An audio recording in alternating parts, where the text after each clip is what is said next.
My name is Matthew Walker. I am a professor of neuroscience and psychology at the University of California, Berkeley, and I am the author of the book, Why We Sleep. We certainly know that a lack of sleep will actually prevent your brain from being able to initially make new memories. So it's almost as though without sleep, the memory inbox of the brain shuts down and you can't commit new experiences to memory. So those new incoming informational emails are just bounced and you end up feeling as though you're amnesic. You can't essentially make and create those new memories. We also know that a lack of sleep will lead to an increased development of a toxic protein in the brain that is called beta amyloid, and that is associated with Alzheimer's disease, because it is during deep sleep at night when a sewage system within the brain actually kicks into high gear and it starts to wash away this toxic protein, beta amyloid. So if you're not getting enough sleep each and every night, more of that Alzheimer's related protein will build up. The more protein that builds up, the greater your risk of going on to develop dementia in later life. What are the effects of sleep deprivation on the body? Well, there are many different effects. Firstly, we know that sleep deprivation affects the reproductive system.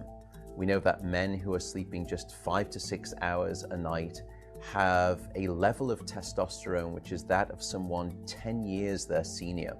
So a lack of sleep will age you by almost a decade in terms of that aspect of virility and wellness.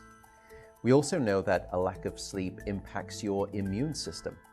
So after just one night of 4 to 5 hours of sleep, there is a 70% reduction in critical anti-cancer fighting immune cells called natural killer cells.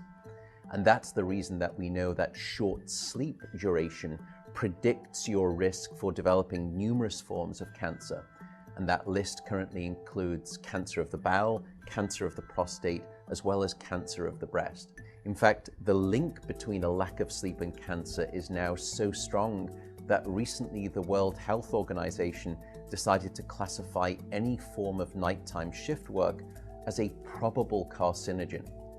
So in other words, jobs that may induce cancer because of a disruption of your sleep-wake rhythms. We also know that a lack of sleep impacts your cardiovascular system, because it is during deep sleep at night that you receive this most wonderful form of effectively blood pressure medication. Your heart rate drops, your blood pressure goes down. If you're not getting sufficient sleep, you're not getting that reboot of the cardiovascular system. So your blood pressure rises. You have, if you're getting 6 hours of sleep or less, a 200% increased risk of having a fatal heart attack or a stroke in your lifetime. There is a global experiment that is performed on 1.6 billion people twice a year, and it's called daylight savings time.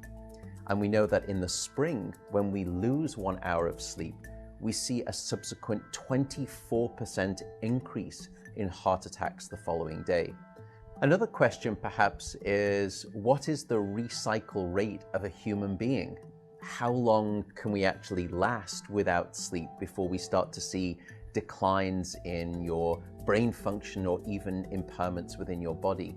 And the answer seems to be about 16 hours of wakefulness. Once you get past 16 hours of being awake, that's when we start to see mental deterioration and physiological deterioration in the body.